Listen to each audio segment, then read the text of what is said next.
हूं आपके साथ जया मिश्रा। आप देख रहे हैं हमारा खास बुलेटिन गंगा सवेरा। गंगा सवेरा में आज बात करेंगे यूपी और उत्तराखंड की उन खबरों की जिनसे है आपका सीधा सरोकार। नमस्कार, वेरी गुड मॉर्निंग। आपके साथ हूं मैं दीपा बाफिला। आज भाजपा का स्थापना दिवस है। स्थापना दिवस पर कैसा है यूपी समेत देश भर में माहौल, वो भी आपको बताएंगे। साथ ही साथ आज की अन्य बड़ी खबरें क्या रहने वाली है, उनसे भी आपको रूबरू करवाएंगे। बिल्कुल। और देवों की भूमि उत्तराखंड में इस वक्त कैसी हलचल है, क्या है अभी वहां की सियासत का मिजाज, इससे भी आपको रूबरू करवाएंगे। तो चलिए शुरू करते हैं गंगा सवेरा।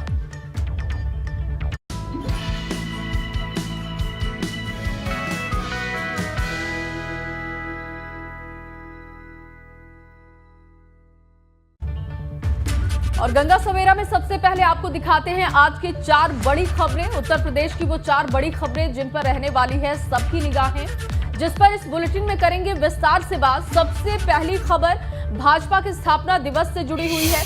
आज भाजपा अपने 42वें स्थापना दिवस के मौके पर यूपी समेत देश भर में कई कार्यक्रम करने जा रही है। क्या है भाजपा का आज के कार्यक्रम का उद्देश्य, वो आपको बताएंगे। साथ ही साथ आज बात होगी निषाद पार्टी की। आज निषाद राज की भी जयंती है, लिहाजा संजय निषाद भी आज शक्ति प्रदर्शन करने वाले हैं। और पूरा कार्यक्रम क्या रहने वाला है, इस पर भी हम बात करेंगे। साथ ही साथ आपको इस बुलेटिन में बताएंगे कि सपा के मिशन एमएलसी के बारे में किस तरीके से वो आगे बढ़ रहा है। सपा भले ही विधानसभा चुनाव में कोई खास कमाल ना कर पाई हो, लेकिन सपा की नजर आने वाले एमएलसी चुनावों पर है। और क्या है सपा का प्लान, वो आपको बताएंगे। साथ ही साथ बात होगी गोरखपुर हमले के मास्टरमाइंड मुर्तजा की। आज मुर्तजा को लेकर जो भी अपडेट है, जांच एजेंसियां मुर्तजा को लेकर क्या करने वाली हैं, आज कैसे उसका परिवार भी जांच के दायरे में आ गया है, उस पर भी विस्तार से हम इस बुलेटिन में बात करने वाले हैं। तो 4 तस्वीरें भी आपको दिखा रहे हैं। 4 बड़ी खबरें क्या कुछ है जिन पर विस्तार से बातचीत होगी, ये आपके स्क्रीन पर। और सबसे पहले बात करते हैं भाजपा के स्थापना दिवस के बारे में। आज भारतीय जनता पार्टी का 42वां स्थापना दिवस है और भाजपा ध्वजारोहण, शोभा यात्रा और प्रधानमंत्री का संबोधन सुनकर स्थापना दिवस मनाने वाली है। तो आज भारतीय जनता पार्टी के लिए बड़ा दिन है। और सुबह 10 बजे पीएम मोदी का संबोधन होगा। इस संबोधन को भाजपा के कार्यकर्ता अलग अलग जगहों पर सुनेंगे। आज भाजपा के कार्यकर्ता अपने घरों में पार्टी का झंडा लगाएंगे। जिला और मंडल स्तर पर तमाम कार्यक्रम आयोजित किए जाएंगे। और साथ ही साथ आज भाजपा स्थापना दिवस के जरिए दलित से कनेक्ट करने की कोशिश भी करेगी। आज से बाबा साहब भीमराव अंबेडकर की जयंती 14 अप्रैल तक भाजपा समरसता सप्ताह मनाने वाली है। इस दौरान सेवा के काम होंगे और इसके अंतर्गत रक्तदान शिविर, स्वच्छता अभियान, अस्पतालों में फल वितरण का कार्यक्रम रखा जाएगा। और साथ ही आज संसद में भाजपा के सभी नेता भगवा टोपी में आपको दिखाई देने वाले हैं। पीएम मोदी भी आज भगवा टोपी में आपको नजर आएंगे। तो कमल का कल्याण संकल्प क्या है, किस तरीके से है, देखिए आज का दिन बहुत अहम है। स्थापना दिवस आज है और प्रदेश के अलग अलग हिस्सों में तमाम कार्यक्रम भी होंगे। पीएम मोदी का भी संबोधन होने वाला है। बड़ी बातें क्या है, आज से 14 अप्रैल तक समरसता सप्ताह का आयोजन किया जा रहा है भाजपा की तरफ से। रक्तदान शिविर, स्वच्छता अभियान के तमाम कार्यक्रम होंगे देश भर में। आज पार्टी के सभी कार्यकर्ता अपने घरों में ध्वज लहराएंगे, लगाएंगे और आज मंडल और जिला स्तर पर कार्यक्रम आयोजित किए जाएंगे। इसके अलावा आज संसद में भी भाजपा के सभी नेता भगवा टोपी में आपको दिखाई देंगे।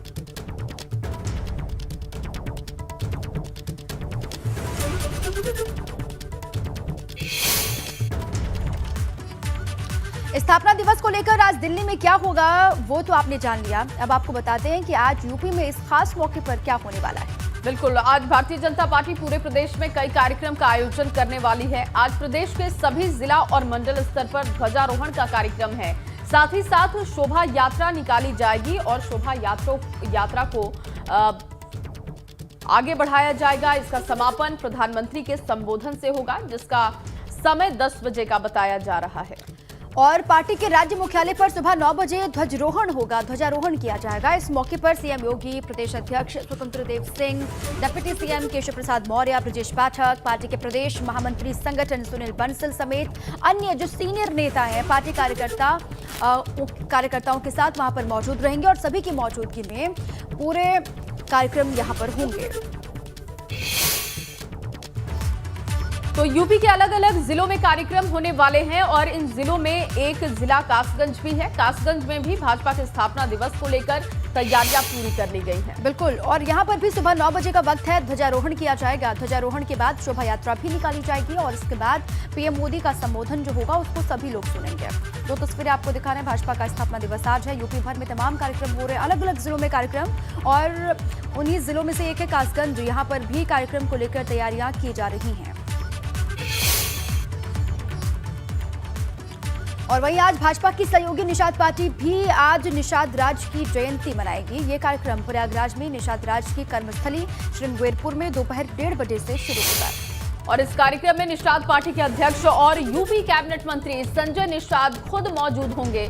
कार्यक्रम में पूर्वी उत्तर प्रदेश के कई जिलों से निषाद पार्टी के कार्यकर्ता और इस समुदाय के लोग जुटने वाले हैं।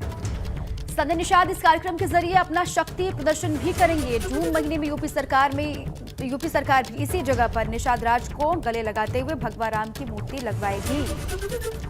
अब सियासी राजपथ पर निषाद परिक्रमा किस तरीके से हो रही है, आज किस तरीके से बड़ा दिन है संजय निषाद के लिए भी शक्ति प्रदर्शन उनकी तरफ से किया जाएगा। वो अपनी पूरी ताकत दिखाएंगे, अपनी शक्ति दिखाएंगे, कितना ज्यादा प्रभाव वो रखते हैं इसका भी एक उदाहरण देने की कोशिश वो आज करेंगे। 1:30 बजे से इसकी शुरुआत होगी। और अब आपको इस वक्त की बड़ी खबर बता दें। इस वक्त की बड़ी जानकारी, लखनऊ समेत यूपी के 4 जिलों के जल्द बदले जाएंगे डीएम। ये बड़ी खबर मिल रही है। 2006 बैच के आईएएस अफसरों का फरवरी में हो चुका है सचिव रैंक पर प्रमोशन, और किसी मंडल के कमिश्नर भी बनाए जा सकते हैं इन 4 जिलों के डीएम। फरवरी में आचार संहिता के चलते नई जगह पर तैनाती नहीं हुई थी, लेकिन अब देखिए खबर आ रही है कि 4 जिलों के डीएम को बदला जा सकता है, उनको अलग जिम्मेदारी दी जा सकती है। लखनऊ समेत यूपी के 4 जिलों के जल्द डीएम बदले जा सकते हैं। आचार संहिता की वजह से फरवरी में ये ट्रांसफर्स नहीं हो पाए थे, लेकिन अब 4 जिलों के डीएम बदले जाएंगे। 2006 बैच के आईएएस अफसर्स होंगे जिनको सचिव रैंक पर फरवरी में प्रमोशन मिला था। किसी मंडल के कमिश्नर भी बनाए जा सकते हैं इन 4 जिलों के डीएम, यानी कि बड़ी जिम्मेदारी मिल सकती है। फरवरी में आचार संहिता की वजह से इनकी तैनाती नई जगहों पर नहीं हो पाई थी।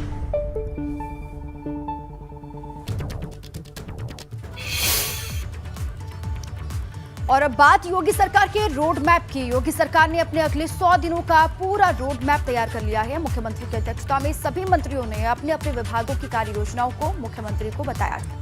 और अगले 100 दिन में सीएम ने सभी विभागों को कार्य योजना के मुताबिक काम करने के निर्देश भी दे दिए। सभी विभागों को 10 सेक्टर में बांटकर कार्य योजना को आगे बढ़ाने के लिए सीएम ने कहा है। पशुपालन विभाग को अहम जिम्मेदारी मिली है। गौ आश्रय स्थलों के निर्माण और निराश्रित पशुओं की समस्या को दूर करने का टास्क मिला है। वहीं बेसिक शिक्षा विभाग को जिम्मेदारी मिली है कि 2 साल से बंद स्कूलों के इंफ्रास्ट्रक्चर को सुधारा जाए। साथ ही बच्चों को स्कूल से जोड़ने की योजना पर काम करने को कहा गया। और आबकारी विभाग को कहा गया है कि अभियान चलाकर के जहरीली शराब और अवैध शराब के ट्रांसपोर्टेशन को रोका जाए। जो भी जिस विभाग का है उसको उस विभाग से जुड़े हुए दिशा निर्देश दिए गए हैं। उस विभाग से जुड़े हुए तमाम काम पूरे करने होंगे। जो लक्ष्य रखे गए हैं उनको पूरा करना होगा।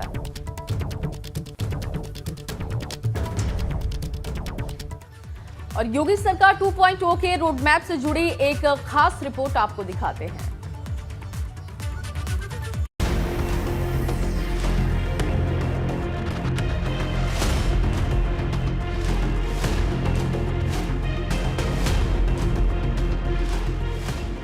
सौ दिन के एक्शन प्लान पर योगी सरकार के महामंथन की ये वो तस्वीर है जिस पर सबकी निगाहें टिकी रहीं। 25 मार्च को योगी सरकार 2.0 ने शपथ ली थी और 5 अप्रैल को यानी तकरीबन 10 दिन बाद शुरुआती 100 दिन के काम का लक्ष्य तय करने के लिए सीएम योगी के सामने तमाम विभागों की तरफ से प्रेजेंटेशन दिया गया। सरकार के सभी विभागों को मिलाकर के 10 सेक्टर बनाए गए हैं और उन 10 सेक्टरों का जो प्रेजेंटेशन दिया गया है वह प्रेजेंटेशन लोक कल्याण संकल्प पत्र 2022 को समाहित करते हुए एक क्रांतिकारी चेंज उत्तर प्रदेश के अंदर लाया जाए। इस दिशा में आज बहुत महत्वपूर्ण प्रेजेंटेशन रहा। जो पहली बार मंत्री बने हैं उनके लिए भी बहुत प्रेरणादायक रहा है और मैं यह मानता हूँ कि उत्तर प्रदेश के अंदर बहुत बड़ा परिवर्तन पहली पारी के बाद दूसरी पारी में आने चाहिए। आम लोगों के लिए खास तौर पर किसानों के मुद्दों पर सबसे ज्यादा चर्चा हुई। इसमें छुट्टा पशुओं की समस्या से किसानों को छुटकारा दिलाने का संकल्प सबसे ऊपर था। प्रबंध करेंगे, छुट्टा पशुओं को सड़क पर दिखाई नहीं देने देंगे। कैसे करेंगे? इसकी योजना बनाएंगे, इसको गौशालाओं में पहुंचाने का काम करेंगे। वो तो बहुत कठिन काम है। हाँ, कठिन काम है, इसको सॉल्व करेंगे। कैसे धर्मपाल जी? इसको योजना बना के करेंगे। देखिए, छुट्टा पशुओं को सड़कों पर नहीं घूमने देंगे, इन्हें गौशालाएं बनाकर इनको भेजने का काम। सीएम योगी के सामने हर विभाग के प्रेजेंटेशन की खास तैयारी की गई थी और इसे 10 अलग अलग सेक्टर में बांटकर पेश किया गया, जिसमें हर समाज और वर्ग से जुड़े मुद्दों पर एक्शन प्लान सामने रखा गया। एबीपी गंगा ने कई मंत्रियों से बात की, जिन्होंने अपने विभाग से जुड़े मंथन के बारे में बताया। जनमानस का विश्वास हम पर बढ़ा, उन्होंने फिर से हमें प्रचंड बहुमत दिया, और हमने फिर संकल्प लिया। जो संकल्प है हमारा, बहुत बड़ा विभाग मिला उस संकल्प को पूरा करेंगे। दलितों के उत्थान के लिए समग्र विकास, महिलाओं का, बच्चों का समग्र विकास। देखिए, उत्तर प्रदेश में 1200 से ज़्यादा जो है पॉलिटेक्निक है और 700 से ज़्यादा इंजीनियरिंग कॉलेज है और हमारा प्रदेश गुणवत्तापूर्ण शिक्षा देने का पूर्व में भी प्रयास करता रहा है और मैं कोशिश करूंगा कि अपने कार्यकाल में उस गुणवत्ता को और बेहतर करने का मैं प्रयास करूँगा। रूप से चलेगा, बहुत बेहतर है। टारगेट दिया, अभी गंगा और जमुना में नदियों में रेंचिंग होगा, 9 सेंटीमीटर के मछली डाले जाएंगे, उन्हें बढ़ाया जाएगा। दूसरा, अभी नए 750 हेक्टेयर 100 दिन के अंदर हम नए पोखरे बनाएंगे। और तीसरा जो है, जो मछली बच्चे होते थे मर जाते थे, बचपन में पढ़े थे मछली जल की रानी है, उसीलिए तो उनको महारानी बनाना है और एक नर्सरी बनाया जाएगा। एक्शन प्लान पर चर्चा के लिए पिछले 5 साल की उपलब्धियां भी सामने रखी गईं, जिससे वहां से आगे बढ़ने और नई कामयाबी हासिल करने पर मंथन हो सके। एबीपी गंगा से इस सबसे बड़ी बैठक की हर खास बात पर तमाम मंत्रियों ने खुलकर बात की। देखिए, प्रेजेंटेशन अभी हम लोगों को डिटेल प्रेजेंटेशन बनाना है और उसे हमें देना है, तो अभी उस पर काम चल रहा है, वर्किंग चल रही है और जैसे बनेगा होगा तो आपके सामने खुद ही सब सारी चीजें आएंगी। टफ टास्क मास्टर हैं प्रिंसिपल साहब। देखिए, माननीय मुख्यमंत्री जी का हमेशा विजन रहा है कि टारगेट बेस्ड काम होना चाहिए। एक टारगेट आप सेट करिए और उस टारगेट को अचीव करने के लिए कैसे करना है उस पर आप वर्किंग करिए और जब ऐसे वर्किंग होती है तभी जो एक बड़ा लक्ष्य है $1 ट्रिलियन इकोनॉमी का, उस लक्ष्य को हम पूरा कर सकते हैं। देखिए, बेसिक शिक्षा विभाग जितने भी हमारे परिषदीय विद्यालय हैं, इन सभी विद्यालयों में कल से हमने स्कूल चलो अभियान को प्रारंभ किया है। सबसे पहली हमारी प्राथमिकता रहेगी जो भी बच्चे इस व्यवस्था से अभी नहीं जुड़े हुए हैं, 2 साल से हमारे स्कूल बंद थे, तो हर एक बच्चे को हम अपने स्कूल तक लेकर के आएँ। सभी जनप्रतिनिधि इस कार्यक्रम से जुड़ेंगे। हमारा प्राथमिकता रहेगी कि बच्चे जब स्कूल में आए तो उनके पास तक सारी जूते मोजे कॉपी किताब जो व्यवस्थाएं उनको देनी है वो सारी चीज़ें उन तक पहुंच सकें। पेयजल की व्यवस्था हो, टॉयलेट्स की व्यवस्था हो, हम सब बच्चों की जो शिक्षा की गुणवत्ता है उसको बेहतर बना सके, ये सारी चीज़ों पे हमारा फोकस रहेगा और 100 दिन में हम इन चीज़ों को पूरा करेंगे। सूत्रों के मुताबिक मुख्यमंत्री कार्यालय ने तमाम प्रस्तावित योजनाओं के उद्घाटन और शिलान्यास की भी लिस्ट मांगी है, जिससे मुख्यमंत्री योगी आदित्यनाथ आने वाले दिनों में राज्य का दौरा कर जनता को चुनावी वादों के मुताबिक बड़ी सौगात दे सकें। एबीपी गंगा के लिए लखनऊ से वीरेश पांडे के साथ ब्यूरो रिपोर्ट। तो 100 दिनों का पूरा टारगेट तय किया गया है, ये पूरी रिपोर्ट हमने आपको दिखा दी है। इसी पर अधिक जानकारियों के साथ हमारे सहयोगी अनुभव शुक्ला जुड़ चुके हैं लखनऊ से, सीधे उन्हीं का रुख कर लेते हैं। अनुभव, किस तरीके से टारगेट दिए गए हैं, किस तरीके से उन लक्ष्यों को पूरा करना होगा और क्या निर्देश दिए गए हैं सीएम योगी आदित्यनाथ की तरफ से सभी विभागों के मंत्रियों को, वो जरा विस्तार से बताएं। और सबसे बड़े मसले क्या रहे या फिर हाईलाइट्स क्या रही इस बैठक की? देखिए, कल जो ये बैठक हुई इसमें सभी मंत्रियों को बुलाया गया, यानी जितने अगर हम कहें तो जो कैबिनेट मिनिस्टर्स हैं 18 वो थे, जो राज्य मंत्री स्वतंत्र प्रभार थे 14 वो थे, इसके अलावा जो 20 राज्य मंत्री हैं वो भी इस बैठक में बुलाए गए थे। और मुख्यमंत्री ने साफ तौर से इस बैठक में कहा कि हमको यूपी को नंबर 1 बनाना है, हर एक क्षेत्र में उत्तर प्रदेश कैसे नंबर 1 हो इसके लिए सभी को काम करना है। दूसरा, जो 1 ट्रिलियन इकोनॉमी की बात है, $1 ट्रिलियन की इकोनॉमी यूपी को कैसे बनानी है, इसे लेकर भी मुख्यमंत्री ने सभी मंत्रियों से कहा कि इसी दिशा में काम करें। और कल जो प्रेजेंटेशन हुआ उसमें देखिए 10 अलग अलग बिंदु थे, 10 अलग अलग पॉइंट थे, या हम कहें 10 सेक्टर में बांटा हुआ है। कैसे कहां पर किस कार्य योजना के तहत काम करना है, प्राथमिकता किसको देनी है, इन सारी चीजों पर चर्चा हुई। मुख्य सचिव ने ये पूरा प्रेजेंटेशन दिया। देखिए, कल मंत्रियों ने कोई प्रेजेंटेशन नहीं दिया, कल मुख्य सचिव ने अलग अलग विभागों का प्रेजेंटेशन दिया है और फिर मुख्यमंत्री ने ये कहा है कि इस प्रेजेंटेशन में, यानी जिसके विभाग से जुड़ा जो प्रेजेंटेशन है उसमें फिर मंत्री ऐड ऑन करेंगे। यानी अगर उन्हें कोई चीज लगती है कि इस चीज को भी शामिल करना चाहिए, हमें अपने 100 दिन का जो एजेंडा है उसमें, या 6 महीने का जो एजेंडा है, या 1 साल का जो एजेंडा है उसमें, उस चीज को फिर मंत्री ऐड ऑन करेंगे और फिर एक प्रेजेंटेशन होगा मुख्यमंत्री के सामने, फिर उसको वो देखेंगे और फिर हो सकता है कि मुख्यमंत्री भी अपनी तरफ से कई चीजों को उसमें ऐड करें या कई चीजों के लिए निर्देश दें। तो पूरा प्रेजेंटेशन यही था कि कैसे यूपी को नंबर 1 बनाया जाए, कैसे जो डेवलपमेंट की बात की जा रही, कैसे ये कहा जा रहा है कि यूपी को विकास में सबसे आगे रखना है, इसका क्या रोड मैप होगा, इन सारी चीजों पर चर्चा हुई है। जैसे आपने आबकारी की बात की, तो आबकारी विभाग को ये भी जिम्मेदारी है कि रेवेन्यू तो बढ़े, लेकिन जहरीली शराब से जो मौतें हो रही है उस पर कैसे रोक लगे, आखिर ये आ कहां से रही जहरीली शराब, इस पर रोक लगे। तो ये एक बड़ा टास्क दिया है। इसी तरीके से पशुधन विभाग को बड़ा टास्क दिया है कि जो आवारा पशु हैं, जो छुट्टा जानवर है, उनको कैसे रोका जाए, कैसे उनको गौशाला में ले जाया जाए या फिर लोगों को इस तरह से जागरूक किया जाए कि जो छुट्टा पशु है वो कहीं पर दिखे ना सड़क पर दिखे ना गांव में दिखे, क्योंकि उससे कहीं ना कहीं किसानों को बड़ी समस्या है। बिल्कुल, तो ये अनुभव और ये तमाम समस्याओं का बेसिक शिक्षा विभाग को कहा गया है चुनाव के दरमियान भी हुआ। छुट्टा पशुओं का मुद्दा विपक्ष ने भी बहुत उठाया भी और पीएम को भी चुनावी मंचों से इसका जिक्र करना पड़ गया था। बहुत बड़ा मसला छुट्टा पशुओं का रहा भी और साथ ही साथ जहरीली शराब का मसला भी लगातार उठता रहा है। बहुत शुक्रिया आपका अनुभव पूरी जानकारी के लिए। और इसी पर एक फॉर्मूला तय किया गया है कि किस तरीके से इस फॉर्मूले के तहत आगे बढ़ना है और दो टूक सीएम ने कह दिया है कि लापरवाही बिल्कुल बर्दाश्त नहीं होगी। बिल्कुल दीपा, और 100 दिन की कार्य योजना पहले बनाई गई है। चलिए आगे बढ़ेंगे। वही एमएलसी चुनाव को लेकर सपा ने अपना पूरा जोर लगा दिया है और आज इसी क्रम में सपा के राष्ट्रीय अध्यक्ष अखिलेश यादव कन्नौज दौरे पर हैं। वो एमएलसी चुनाव के तहत कन्नौज पार्टी ऑफिस पर बैठक करने वाले हैं। आपको बता दें कि इटावा फर्रुखाबाद एमएलसी क्षेत्र में ही कन्नौज, इटावा, औरैया, फर्रुखाबाद भी आता है। तो वहीं चुनाव की तैयारियों का जायजा लेने सपा के प्रदेश अध्यक्ष नरेश उत्तम पटेल बरेली पहुंचेंगे और वहां की रिपोर्ट सीधे राष्ट्रीय अध्यक्ष अखिलेश यादव को देंगे। और अखिलेश यादव ने सपा के सभी बड़े नेताओं को एमएलसी चुनाव का ऑब्जर्वर बनाया हुआ है।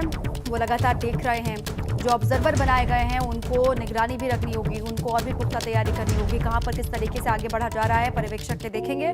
बड़ी बातें क्या है, एमएलसी चुनाव के लिए सपा पूरा जोर लगा रही है। आज कन्नौज के दौरे पर अखिलेश यादव रहने वाले हैं। वहां पर पार्टी मुख्यालय पर वो बैठक करेंगे एमएलसी चुनाव को लेकर। वहां के जो स्थानीय नेता हैं, समाजवादी पार्टी के जो कार्यकर्ता हैं, वो भी पार्टी मुख्यालय पहुंचेंगे और बरेली की रिपोर्ट नरेश उत्तम अखिलेश को देंगे एमएलसी चुनाव के लिए। अब देखिए, विधानसभा चुनाव में करारी हार हुई, लेकिन एमएलसी चुनाव में पूरा जोर लगा रही है समाजवादी पार्टी।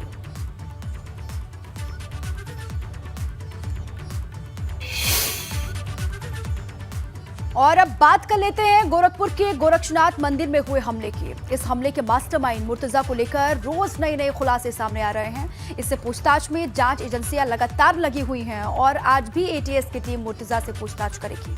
और आज मुर्तजा की पुलिस रिमांड का दूसरा दिन भी है। आज एटीएस की टीम मुर्तजा को कई दूसरी जगहों पर लेकर जाएगी। रिमांड के पहले दिन टीम सिद्धार्थनगर पहुंची थी। मुर्तजा के घर का सर्च ऑपरेशन चला था।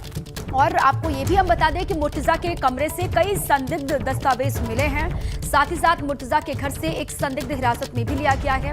और इतना ही नहीं, बल्कि मुर्तजा के घर आने जाने पर अब प्रतिबंध लगा दिया गया है। और मुर्तजा के लैपटॉप में कई संदिग्ध चीजें बरामद हुई हैं। लैपटॉप में मेहमान नाम का मिला है फोल्डर और बैग से अरबी भाषा की महजबी किताबें मिली हैं। जाकिर नाइक के कई वीडियो भी बरामद हुए।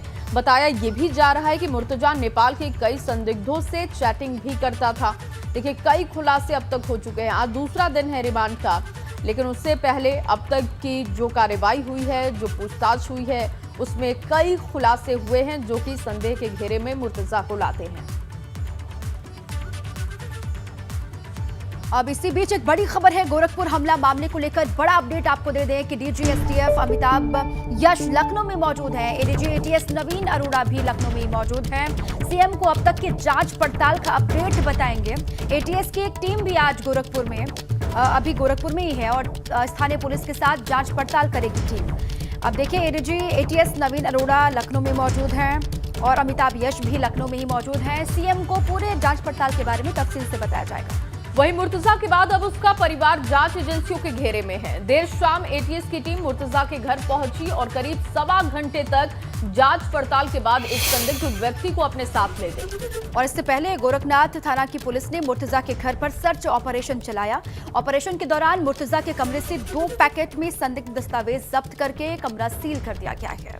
और पुलिस के ऑपरेशन के बाद पहुंची एटीएस की टीम ने भी भीतर से तमाम संदिग्ध दस्तावेज, आपत्तिजनक वस्तुएं बरामद की हैं।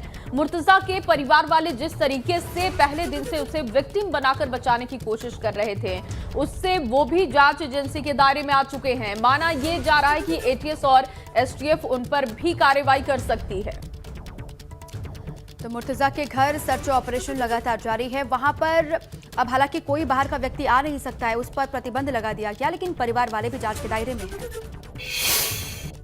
गोरखनाथ मंदिर पर हमले के आरोपी मुर्तजा के घर पर एटीएस की टीम आधी रात को पहुंची और इस समय हम मुर्तजा के घर के बाहर खड़े हैं। घर का मुख्य द्वार बंद करके अंदर से ताला लगा के एटीएस के आला अधिकारी यहां पर छानबीन कर रहे थे। करीब 1.5 घंटे से लगातार यहां पर छानबीन चल रही थी और अब देखिए एटीएस की टीम यहां से बाहर निकली है। चूंकि मुर्तजा के साथ ही उनके परिवार के सदस्यों का भी इस मामले में नाम आ रहा था। जिस तरह से पूरे हमले के पीछे आतंकी साजिश की आशंका जताई जा रही थी और उसके पिता लगातार अपने बेटे को यानी मुर्तजा को प्रोटेक्ट कर रहे थे। मुर्तजा का भी कहना था कि वो मानसिक रूप से विक्षिप्त है और मरने के लिए यहाँ पर आया था। और देखिए मुर्तजा यहाँ पर जो लोग मौजूद हैं, यहाँ से कुछ लोगों को लाया गया है और पूछताछ के बाद उनको ले जाया जा रहा है यहाँ से। कैमरा सहयोगी राजू के साथ विवेक त्रिपाठी, एबीपी गंगा, गोरखपुर। अब देखिए, देर रात जब वहां पर हलचल हो रही थी, उसी वक्त की हमारे सहयोगी विवेक त्रिपाठी की रिपोर्ट आपने देखी। बिल्कुल, और इस खबर पर लगातार हमारी नजर भी है। एक और अपडेट आपको दे दें, एटीएस की एक टीम गोरखनाथ मामले की जांच के लिए जौनपुर भी पहुंची। इस दौरान उन्होंने मुर्तजा के ससुर मुजफ्फर उल हक से पूछताछ की है। क्या कुछ उन्होंने कहा, सुनिए आप। मुर्तजा अब्बासी को कैसे जानते हैं? मुर्तजा अब्बासी से मेरी बेटी की शादी 2019 में हुई थी और उसके बाद वो वहाँ गई और उसके बाद ही फौरन हम लोगों ने डाइवोर्स ले ली थी उन लोगों की वजह से। क्या वजह क्या थी डाइवोर्स? बस कोई घरेलू जो वजह थी, वो उनकी माँ हमारी बेटी को थोड़ा टाचा वगैरह करती परेशान करती थी, इसी वजह से हमने उनसे डाइवोर्स ले ली। तो मुर्तजा अब्बासी था, बाय नेचर कैसा था? ठीक है, नॉर्मल जैसा था, जैसे भाई केमिकल इंजीनियर था, सब हम लोग देख के तब की थी शादी। यहाँ आते नहीं आए, एक मरतबा आया सिर्फ यहाँ, 2 मरतबा। तो जैसे जो घटना घटी है जो गोरखपुर में, तो लोग बता रहे हैं कि आतंकवादी घटना हो गई, उसके बाद मैं क्या कह सकता हूँ, मेरा उनसे कोई टच नहीं है। 2019 के बाद सितंबर 2019 में हम अपनी बेटी को वहाँ से लेके आए थे उनके यहाँ से और उसके बाद उन्होंने मोबाइल के जरिए उन्होंने तलाक दे दी।